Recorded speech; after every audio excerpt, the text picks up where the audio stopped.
years ang tagal. Lahat na andito, except yung bago, alam nila, kilala nila ako na. Sila yan.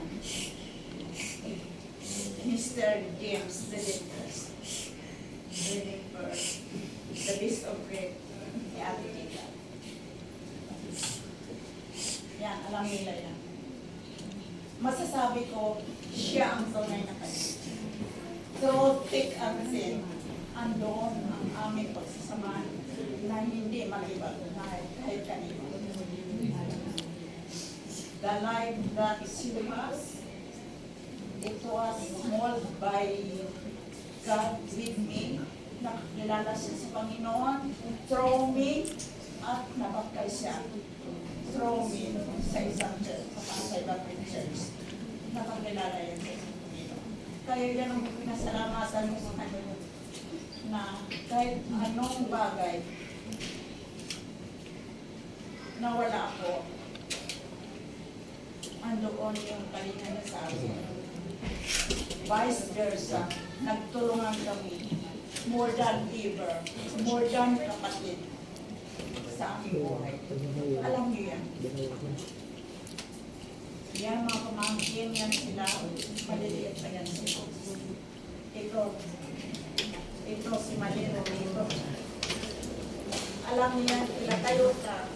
Yan kilala niya. Para makilala kanila, because the yan. Simula nung maliit, Mams, wala akong ganito. Kailangan mo magpadala ng pera sa aking pamilya. Okay. Naghihiraman na yun sa parang magkapatid. More than ever. Kung minsan sinisikal niya ako, bakit ganyan ka lumakad? Umayos ka. Sa sobrang mong diet, kaya ganyan nakasakit ka, ito na yung gayon. Sa may kiling salita, for more than siguro decade, nagkilala ko. Walang magkapantay ng the best of them, kahit sino sa inyo dito. Amen. Ang pinanalangin ko na lang, sana lahat kayo ay magka-encounter ng isang tunay na kaibigan. Walang siraan, nagtulungan, nagrespetuhan, lahat ng bagay. Amen. Kaya kami, hanggang sa huling hininga niya, nung huling-huling niya, buhay pa siya. The middle of the night, 1:30, tinawag ako. Kailangan niya ako. Pumunta ako. Nung time na yun, pumasok sa parang nakaupo na siya.